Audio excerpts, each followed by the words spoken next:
Salut, c'est Yannick pour la chaîne Le Temps d'un jeu. Je suis actuellement en vacances. C'est pas une vidéo que j'avais forcément prévu de faire, mais j'en ai profité il y a quelques semaines avec Vincent. On a fait une vidéo sur les jeux qu'on emmène en vacances. Je vais en profiter pour vous montrer les jeux que moi j'ai emmenés en vacances. Vous faire un petit résumé de ça, puis on s'en reparle dans un petit instant.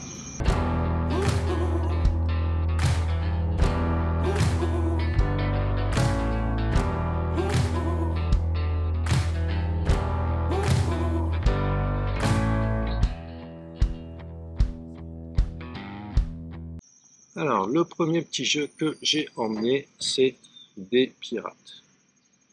Des pirates, c'est un jeu de dés, évidemment, comme son nom l'indique, avec des cartes.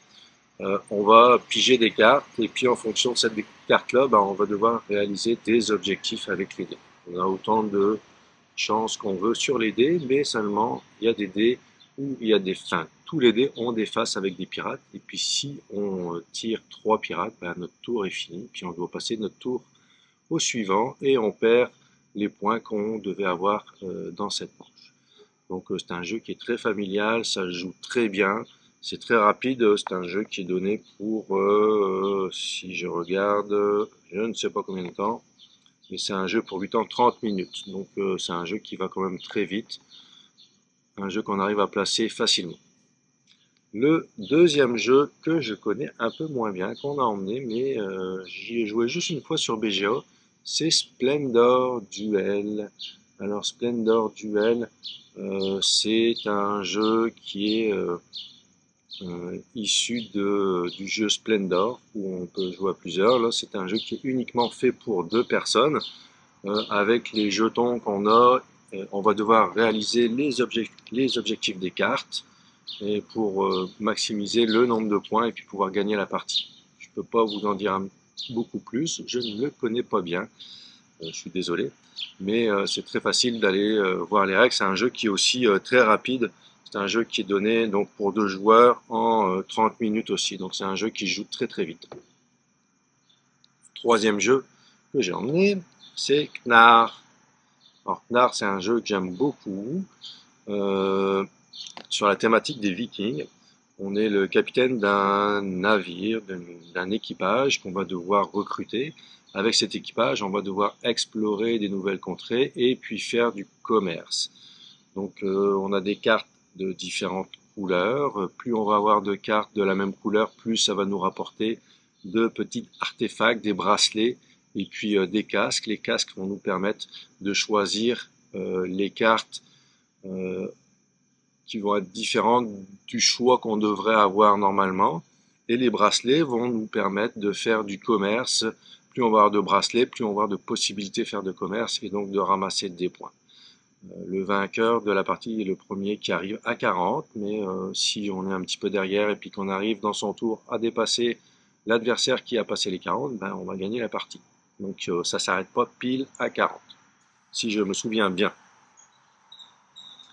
Le jeu suivant, c'est le jeu auquel on a joué le plus pendant les vacances, c'est Codex Naturalis. Donc un super petit jeu, en plus qui présente très bien, c'est fait dans une boîte en métal, c'est très costaud. Un jeu auquel on va devoir regrouper les 4 différentes, espèces du règne vivant dans les forêts primaires. Et on va placer la première carte du jeu et on va devoir placer nos autres cartes dans les coins de cette carte si on a la possibilité de le faire. En fonction des cartes qu'on va placer, ça va nous rapporter des points parce qu'il y a des cartes dorées qui vont nous permettre de réaliser des objectifs pendant la partie, et puis des cartes ressources qui vont nous permettre d'avoir les ressources pour réaliser ces objectifs. C'est un jeu qui est aussi très court, 25 minutes, comptez un 30, des fois 45 minutes. Nous, on n'est pas des rapides dans les jeux, donc ça peut prendre facilement un 30 minutes. On a toujours un petit défi, c'est le premier arrivé à 20, donc la partie va quand même très vite et les points peuvent monter très vite aussi, donc on a un petit peu de stress, toujours d'essayer de courir après son adversaire pour pouvoir réaliser ses objectifs les premiers et puis pouvoir marquer les 20 points. Là, c'est pareil, quand on a marqué les 20 points, on peut toujours dépasser le premier. Si on a une carte qui nous rapporte 5 points puis qui nous permet de le dépasser, on va pouvoir le dépasser. Et puis on a des objectifs communs et un objectif personnel qu'on peut réaliser qui va nous apporter des points supplémentaires de fin de partie. Le jeu suivant que je vous présente, c'est Roll and Bump. Alors Roll and Bump, encore un jeu de dés et de cartes. On va placer les cartes sur la table et puis en fonction des lancers de dés, on va pouvoir réaliser les objectifs des cartes. Quand on a réalisé l'objectif de la carte avec nos dés, on va placer nos dés sur la carte et au tour suivant, on va pouvoir récupérer la carte si un autre participant n'a pas joué des dés qui ont une valeur supérieure sur la carte sur laquelle on a misé. Donc il y a toujours un petit je ne sais pas si je vais pouvoir récupérer la carte. Si mon adversaire a fait une série plus grande que moi, par exemple j'ai fait une série 2-3, 1-2-3, mais si mon adversaire arrive à faire une série 4-5-6, eh ben, il va pouvoir revendiquer la carte et la prendre au prochain tour. Donc il y a des cartes de la même couleur. Si on arrive à avoir des cartes de la même couleur, en plus ça va nous rapporter des points de fin de partie. Donc un jeu très sympathique. On aime beaucoup aussi. Un jeu auquel on a énormément joué chez nous, surtout en vacances, c'est ce qui fait qu'on le prend toujours, c'est Fort. Alors Fort, c'est un jeu, comme je disais, qu'on aime beaucoup. Le design vous rappelle déjà peut-être un autre jeu dont j'ai déjà parlé et que j'aime énormément aussi. C'est le designer de Route, qui est Kyle Ferrin. Donc, dans ce jeu, on a deux meilleurs amis qui vont devoir recruter une bande d'amis pour pouvoir construire leur fort.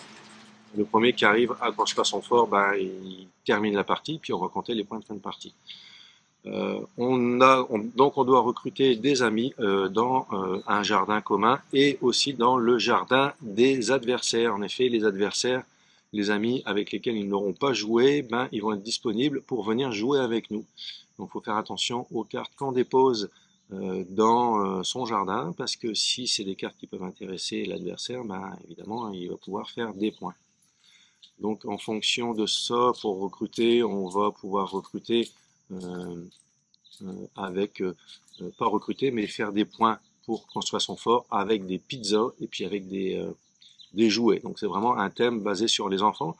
Au départ, c'est un jeu qui ne m'intéressait pas vraiment, mais le thème avec les enfants, je trouvais ça bof, mais le design m'avait plus attiré, étant donné que je suis un grand fan de route, comme vous le savez. Donc je l'avais acheté pour essayer, puis finalement on a vraiment beaucoup aimé dans la famille.